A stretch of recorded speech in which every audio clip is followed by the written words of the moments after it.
can you stop this pawn? Because black is about to push and then push again to promote into a queen, at which point you would be either losing or drawing. However, with your knight and queen, you are actually winning here if you can find the correct move. And first off, what happens if you simply go ahead and take this free pawn? If you capture, then black is going to push up, attack your king, you slide over, and now they promote. And yes, you do run away and end up with a draw, which is fine, but remember, you are winning here, so this is not the best option.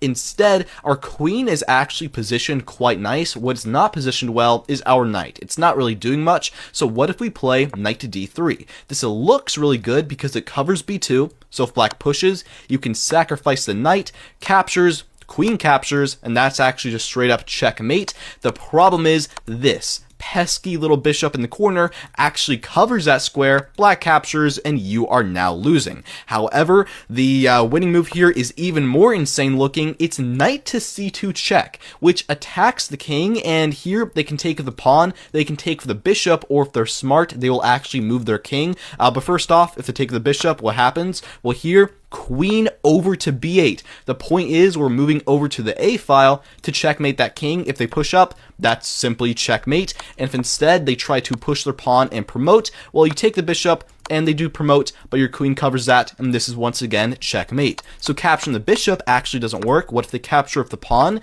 Pretty much the same idea. Queen b8, and nothing can really stop this a file. The king is completely trapped. They push, queen a7, checkmate. And that is completely stopped. However, what is better for them is king to a2, at which point we have some of the most insane moves I've ever seen. We start with knight to b4, and they run either to a1 or up to a3. If they run down to a1, we have just the insane sacrifice, queen to a2. Point being, they have to capture with the pawn, and now that the king is completely trapped, all we have to do here is get our knight to b3 to checkmate them, and that's what we do. Knight c6, h3, knight d4, push up, knight b3, king's trapped, checkmate, which is just completely ridiculous. But king to a3 is even more ridiculous, because if they move here, then we have knight to d3. It just insane move anyways, completely sacrifice the knight like earlier, but now queen to d6 check. King has to move here. Do we capture the bishop? No, actually, because if we take, well, then they push, we move over, and now they promote. Instead, we have just a ridiculous queen to d5 here, pinning the pawn to their king, because after they push up, nothing they can do can stop queen to a5 checkmate.